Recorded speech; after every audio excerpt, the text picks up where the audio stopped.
Israel பிரதமர் Netanyahu இறந்துவிட்டதாக தகவல் வெளியான நிலையில் தற்போது அமெரிக்காவில் ஆண்டுகள் கணக்கில் இந்த போர் நீடிக்காது என்று பேசியுள்ளது கவனம் பெற்று வருகிறது. ஈரான் மீது அமெரிக்கா மற்றும் இஸ்ரேல் படைகள் நடத்தி வரும் கூட்டு தாக்குதலால் மத்திய கிழக்கு பகுதியில் பெரும் பதற்றம் நிலவி வருகிறது.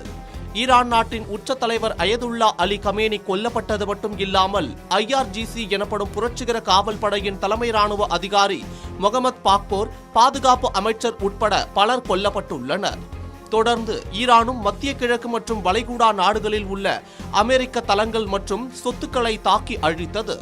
மேலும் இஸ்ரேல் பிரதமர் பெஞ்சமின் நெதன்யாகு கொல்லப்பட்டதாக தகவல் வெளியான நிலையில் தற்போது இந்த போர் குறித்து இஸ்ரேல் பிரதமர் பெஞ்சமின் நெதன்யாகு மிக முக்கியமான விளக்கம் ஒன்றை அளித்துள்ளார்.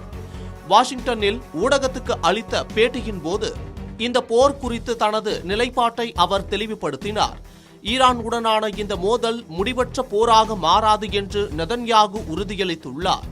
இது ஒரு விரைவான மற்றும் தீர்க்கமான நடவடிக்கையாக இருக்கும் என்றும், போரை நீண்ட காலத்திற்கு இழுத்தடிக்கும் எண்ணம் தங்களுக்கு இல்லை என்றும், இந்த மோதல் முடிவுக்கு வர சில காலம் எடுக்கலாம், ஆனால் இது பல ஆண்டுகள் நீடிக்கப் போவதில்லை என்று அவர் கூறினார்.